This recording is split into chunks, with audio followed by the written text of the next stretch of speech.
A paz, minhas irmãs, a paz do Senhor. Vamos pro 14, capítulo 14, gente. Ai, depois de hoje vai faltar só 2 dias.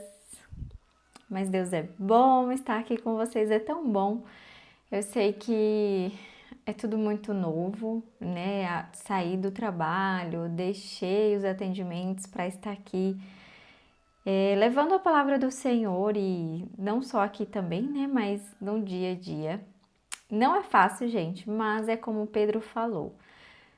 Só tu tem palavras de vida eterna para mim, né? Ele falou para Jesus. Então, para onde eu irei? Permanecer no Senhor, né? Então, vou orar aqui com vocês, porque o capítulo 14 hoje é um pouquinho mais longo e um pouquinho mais intenso, digamos assim. Senhor, meu Deus e meu Pai, muito obrigada, Pai, por esse dia, por esse capítulo. Estamos chegando no finalzinho e eu quero muito te agradecer pela minha vida e pela vida de todas que estão aqui. Senhor, derrama graça na vida delas e que elas sejam cheias do teu amor, da tua presença. Obrigada, Senhor, por trazer até esse vídeo as mulheres que o Senhor achou que era necessário, porque eu sei que nada é por acaso e que o Senhor vai alcançando no momento certo cada alma. E é em nome de Jesus que eu oro para que o Senhor use a minha boca e que seja o Senhor a falar por mim e que não seja eu mesma, Pai. Em nome de Jesus. Amém, amém, meninas. O capítulo 14 aqui na minha Bíblia, o título fala tolerância com os fracos na fé. E o versículo 1 já começa assim: acolham quem é fraco na fé, não, porém, para discutir opiniões. Um crê que pode comer de tudo, mas quem é fraco na fé come legumes. Gente, esse daqui, ó, acolha quem é fraco na fé, não porém para discutir opiniões. Eu aprendi isso aqui às duras penas, porque às vezes a gente quer impor para outra pessoa que a nossa cosmovisão, a nossa visão é a mais correta. E o Senhor não se agrada disso. Então a gente precisa ter uma postura de quem acolhe os mais fracos na fé. Quando ele fala de alimento, isso também eu entendo como espiritual.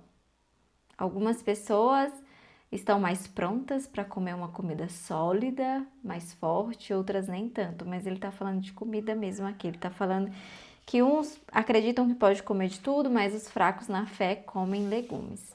Quem come de tudo não deve desprezar o que não come. E o que não come não deve julgar o que come de tudo, porque Deus o acolheu. Percebem que muitas vezes internamente a gente fica com vários questionamentos e vários desdém. Ai, isso aqui tá certo, isso aqui tá errado. Aos olhos de Deus, gente, quem quer guardar sábado, quem não quer guardar sábado, a gente precisa entrar num respeito. Porque hoje a gente vive debaixo da graça, a gente não vive mais debaixo da lei. Porém, o respeito tem que ser mútuo, né? Um não pode querer falar para o outro que está certo, que está errado. Muito pelo contrário, a gente precisa acolher uns aos outros. Quem é você para julgar o servo alheio? Para o seu próprio dono é que ele está em pé ou cai, mas ficará em pé porque o Senhor é poderoso para o manter em pé. Alguns pensam certos dias são mais importantes do que os demais, mas outros pensam que todos os dias são iguais. Cada um tenha opinião bem definida em sua própria mente. Quem pensa que certos dias são mais importantes, faz isso para o Senhor. Quem come de tudo faz isso para o Senhor, porque dá graças a Deus. E quem não come de tudo é para o Senhor, que não come e dá graças a Deus, porque nenhum de vós vive para si mesmo, nem morre para si. Porque se vivemos, é para o Senhor que vivemos, se morremos, é para o Senhor que morremos. Quer, pois, vivamos ou morramos, somos do Senhor. Foi precisamente para esse fim que Cristo morreu e tornou a viver para ser Senhor, tanto de mortos como de vivos. Você, porém, porque julga o seu irmão? E você, porque despreza o seu irmão?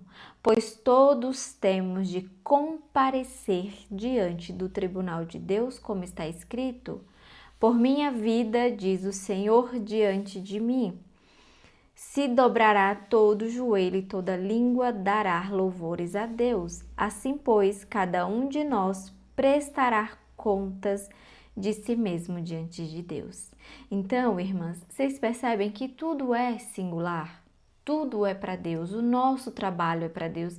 Tem gente que pensa que precisa descobrir muito a vontade do Senhor. Mas, gente, nós vivemos para Deus, então tudo que nós vamos fazer precisa ser para o Senhor. Tem um versículo, 2 Coríntios, ou é primeiro, que Paulo fala o quê? Quer comamos, quer bebamos, seja para a glória de Deus.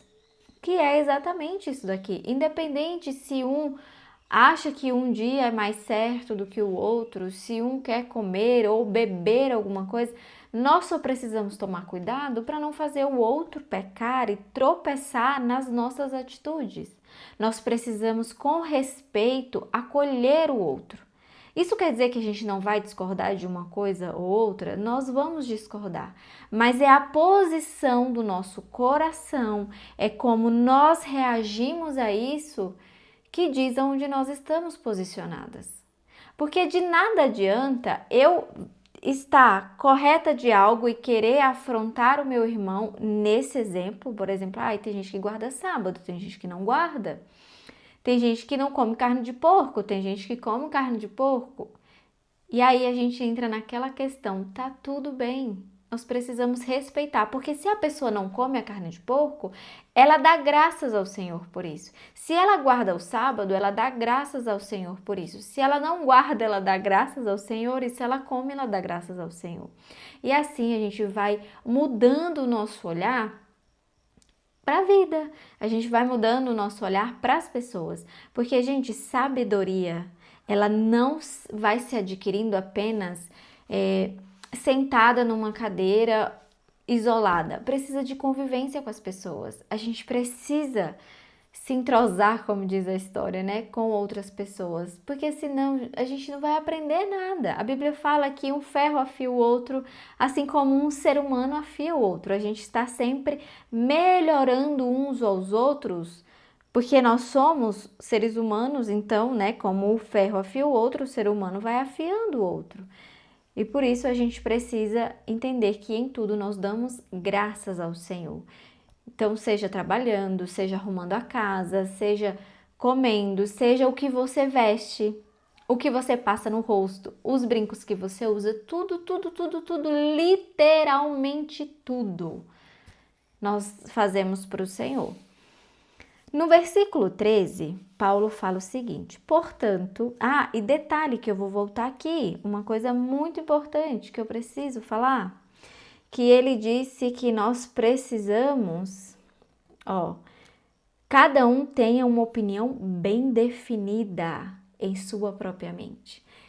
Aqui nós precisamos entender uma coisa, nós precisamos ter isso bem definido para não ficar falando uma coisa em pé e outra sentada. Porque a nossa fé, ela precisa se sustentar. Aquilo que a gente acredita precisa se sustentar, entende? Então, bora lá. Versículo 13. Portanto, deixemos de julgar uns aos outros. Paulo falou bastante sobre isso, né, gente, nesse livro de Romanos. Deixar de julgar uns aos outros, e nós vimos também que o ato de julgar é se condenar, trazer condenação para a própria vida. Pelo contrário, tome a decisão de não pôr tropeço ou escândalo diante do irmão.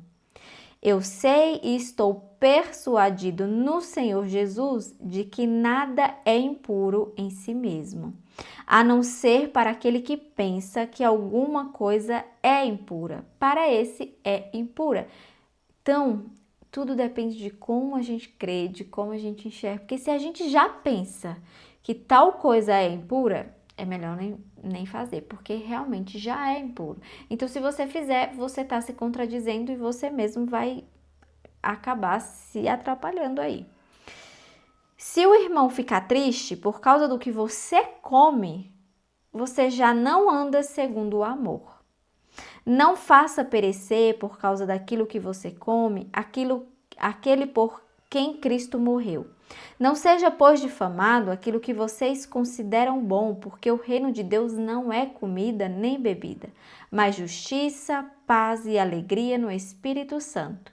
Aquele que deste modo serve a Cristo é agradável a Deus e aprovado pelas pessoas. Olha isso.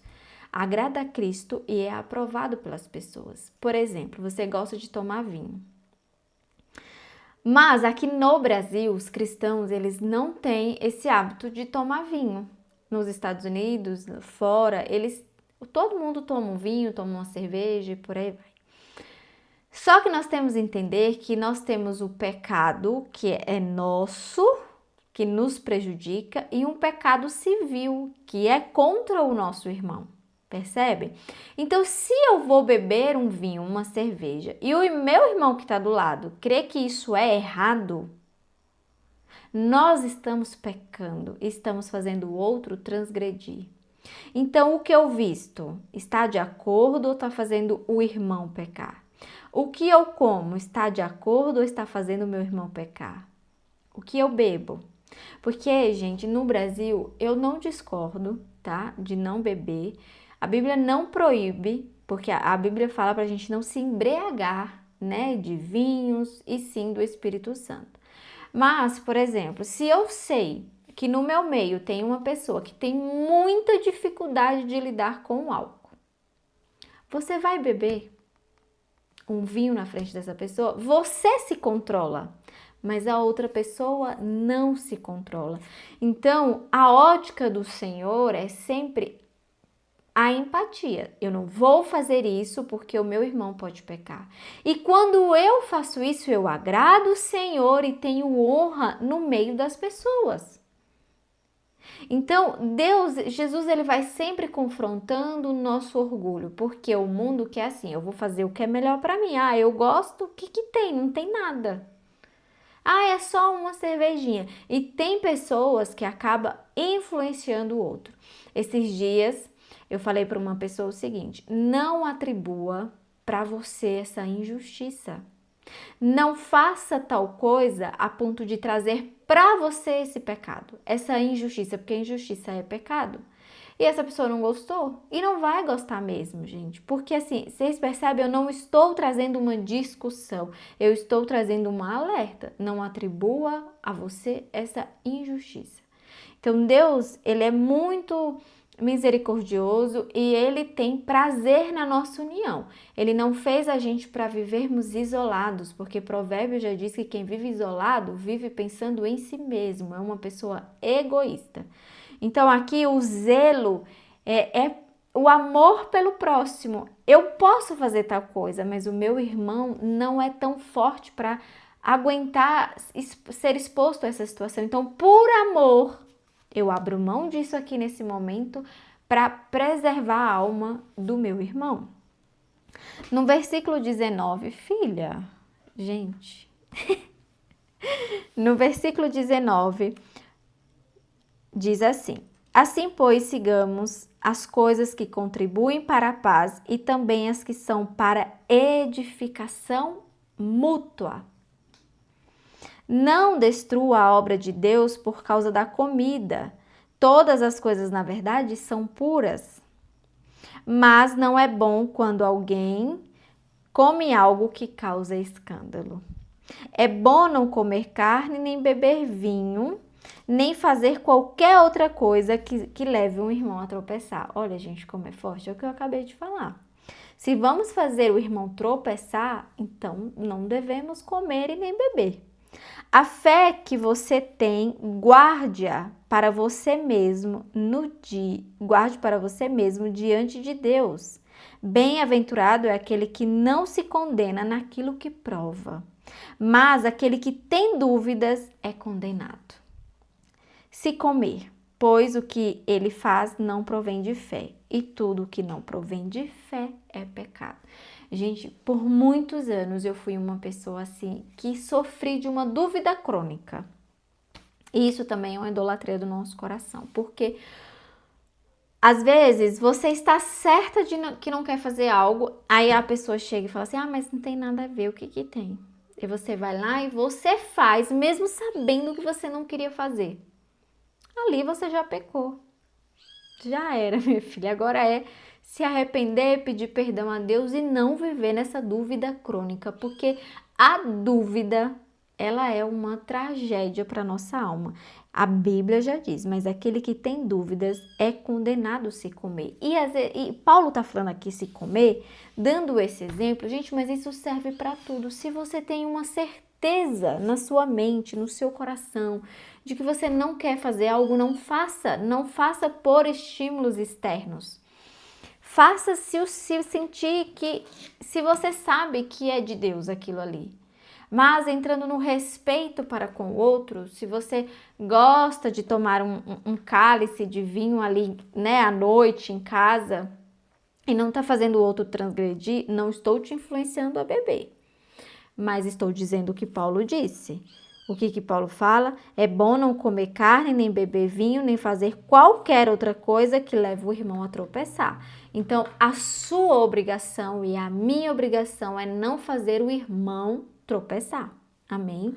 Então, gente, eu cada vez mais vai ficando perto de terminar o livro de Romanos e eu fico assim com o coraçãozinho apertado porque eu tenho aprendido tanto na leitura de Romanos, tanto respeito mútuo, fortalecer o irmão, estar nessa comunhão com os irmãos. Para mim, estar aqui com vocês é uma bênção, porque os comentários de vocês não é para mim, né, essa obra do Senhor, mas me fortalece a permanecer. Não posso ser hipócrita, dizer que não me ajuda a permanecer, me ajuda sim. E eu oro todos os dias para que essa obra cresça, não crescer por causa do meu nome, mas para que outras mulheres venham se fortalecer nessa comunidade, para que outras mulheres venham crescer juntas com a gente. Então eu vou orar aqui por vocês, por mim, porque só Deus faz o que faz, gente. Tem dias que é muito difícil, tem dias que às vezes eu venho ligar aqui o computador, quero fazer e não liga. Mas o Senhor tem dado graça, tem sustentado e tem me fortalecido muito na presença dEle. E eu quero orar por você para que você também seja fortalecida no Senhor. Pai, que todo desejo contrário, que todo espírito de briga, de contenda, de intriga, de disse-me-disse, saiam em nome de Jesus da vida de cada uma que está assistindo esse vídeo. Que toda dúvida crônica, Senhor, venha cair por terra em nome de Jesus. Que toda dúvida, Senhor, que está enraizada no coração, se devo fazer isso ou aquilo, caia por terra em nome de Jesus. E eu oro para que cada lugar seja preenchido com a presença do Senhor, que a mente, o coração, o ser, meu Deus, seja preenchido com o Espírito do Senhor. E que elas possam meditar nessa palavra, Senhor, durante o dia inteiro, mastigá-lo essa palavra, meditar nessa palavra, refletir nessa palavra, até que fique gravada na tábua dos seus corações. É em nome de Jesus que eu oro e te agradeço. Amém, irmãs? Amém? Então, um beijo, fiquem com Deus e até amanhã, se Deus quiser.